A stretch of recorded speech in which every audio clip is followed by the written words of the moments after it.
Hello दोस्तों, हम लोग कॉम्प्लेक्स एनालिसिस का एक थ्योरम प्रूफ करेंगे। State and prove Cauchy residue theorem, है ना। State and prove Cauchy residue theorem. तो स्टेटमेंट क्या है कि if F z is an analytic function inside and on A simple closed curve C except a finite number of poles within C, then integral over C fz dz equal to 2 pi I into sum of all residues at the poles within C, है ना। Residue किस पर निकालते हैं? Poles पर within the C, उस C के अंदर जो भी पोल्स हैं। तो क्या कह रहे हैं कि एक कोई सिंपल क्लोज्ड कर्व C है, सिंपल क्लोज्ड कर्व C हो गया, ठीक है। इसके एफ जेड को है क्या है, इसके हर एक पॉइंट पर एनालिटिक है, लेकिन फाइनाइट नंबर ऑफ पोल्स है इसके, मतलब उसमें फाइनाइट नंबर ऑफ पोल्स छोड़ दीजिए। तो इसमें ये कहा गया है कि एफ जेड इस सी के अंदर हर एक पॉइंट पर एनालिटिक है एक्सेप्ट फाइनाइट नंबर ऑफ सिंगुलरिटीज़, है ना। तो मान लीजिए A1 A2 A3 dot dot AN point पर वो फाइनाइट नंबर ऑफ, ना, इसके अंदर जो भी है फाइनाइट नंबर ऑफ सिंगुलरिटीज़ होंगे। इन पॉइंट्स पर एनालिटिक नहीं है, बाकी हर एक पॉइंट पर एनालिटिक है। तो हम लोग इनको, इस पॉइंट को कवर करता हुआ एक सर्किल खींच लेते हैं। एक की उसकी जो बाउंड्री है वो C1 हो गई, दूसरे की C2 हो गई, तीसरे की C3 हो गई और इसकी CN हो गई बाउंड्री, है ना। ये N उसकी लेकिन ये इस तरीके से बाउंड्री खींचेंगे कि वो एक दूसरे को टच ना करें, नॉन इंटरसेक्टिंग बाउंड्री खींचेंगे हम लोग, है ना। एक छोटा छोटा स्मॉल सर्किल बना लेंगे जहाँ पर फंक्शन एनालिटिक नहीं है एफ जेड, है ना। फाइनाइट नंबर ऑफ पॉइंट्स पर वो एनालिटिक नहीं है, वो पोल्स कहलाएंगे। उन पोल्स पर एक छोटे छोटे सर्किल्स बना लेंगे, वो इस तरीके की, वो उनकी जो बाउंड्री है वो एक दूसरे को इंटरसेक्ट या क्रॉस ना करें, है ना। ठीक है। तो वही चीज़ यहाँ पर लिख लिया कि let f z is an analytic function inside and on a simple closed curve C except a finite number of poles के नाम दे दिया A1 A2 A3 dot dot AN। इन पॉइंट्स के अलावा बाकी सभी पॉइंट पर फंक्शन क्या है? एनालिटिक है। Consider C1 C2 C3 dot dot CN are the non intersecting circles with centre at, है ना। इसका सेंटर, ये सर्किल्स का सेंटर A1, इसका A2 A3 dot dot AN। जो पोल्स हैं वो पोल्स को सेंटर मानते हुए एक सर्किल खींच लेते हैं respectively. By Cauchy integral theorem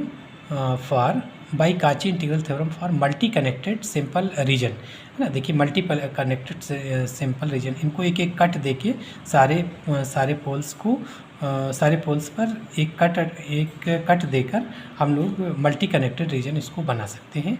तो ये क्या हो जाएगा? Integral over C F Z D Z equal to पहला pole, integral over C1 F Z D Z plus दूसरा pole, integral over C2 F Z D Z plus तीसरा pole, integral over C3 F Z D Z plus dot dot nth pole, integral over CN F Z D Z. ये किससे हुआ? By extension of Cauchy integral theorem, है ना। अब ये हो जाएगा, ये किसके बराबर है? तो देखो इसको जानने के लिए हम लोग यहाँ पर देखते हैं कि लॉरेंट सीरीज क्या होती है। Laurent's expansion of F Z at Z equal to A point पर लॉरेंट एक्सपेंशन क्या होता है? F Z equal to AN Z minus ए की power n plus n equal to 0 to infinite plus n equal to 1 to infinite BN into Z minus A whole power n minus 1, है ना। तो अगर इसको open करें तो B1 upon z minus A plus B2 upon z minus A whole square plus B3 upon z minus A whole cube dot dot ऐसा आएगा ये वाला। तो जो B1 होता है ना, B1 उसी को बोलते हैं residue at Z equal to A, residue of F Z at Z equal to A. यहाँ जो इसका एक्सपेंशन पे जो B1 आता है, B1 उसी को रेसिड्यू बोलते हैं। तो AN की वैल्यू क्या होती है? यहाँ जो AN और BN है वो क्या है? 1/2 पाई आई C1, है ना, CN AN के लिए निकालना है तो CN, A1 के लिए C1 हो जाएगा। तो ये हुआ f z upon z minus ए की whole power n plus 1 d z, और एंड इन BN की वैल्यू BN इक्वल टू अच्छा C1 पर्टिकुलर ये लिया है कि जेड इक्वल टू ए के अबाउट एक्सपेंशन किया, तो सारी ये C1 ही होगा, है ना। C1 मतलब ये बाहर वाला सर्किल हो गया, है ना। तो ये इतना वाला पार्ट्स जो है ये तो टेलर सीरीज वाला पार्ट्स होता है।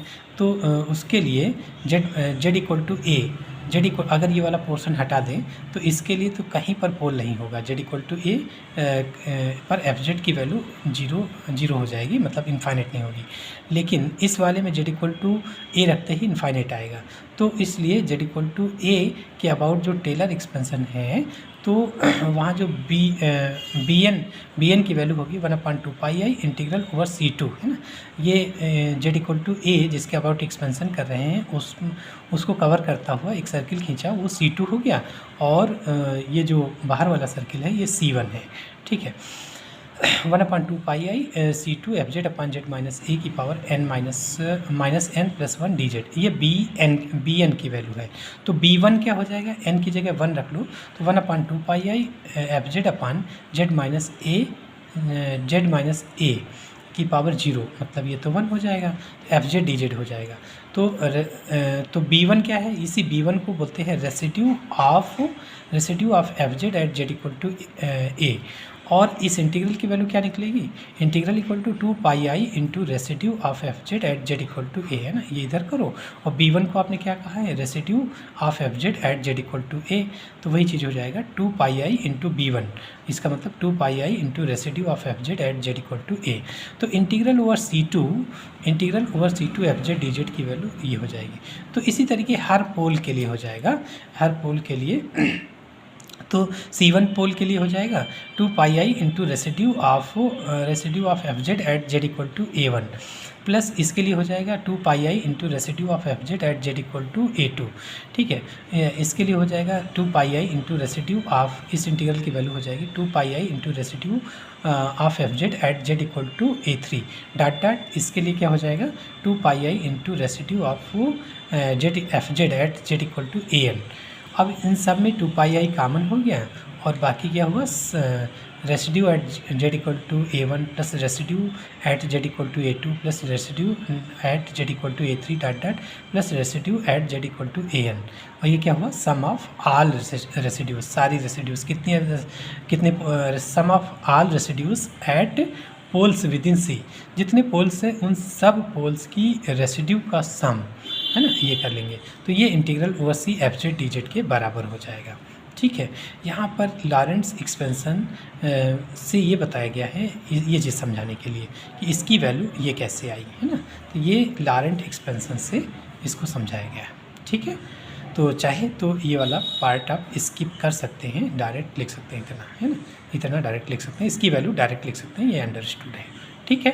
तो ये है स्टेट एंड प्रूव काची रेसिड्यू थ्योरम, ठीक, इम्पॉर्टेंट है थ्योरम, एग्जामिनेशन पॉइंट से इसको भी तैयार कर लीजिएगा, ठीक।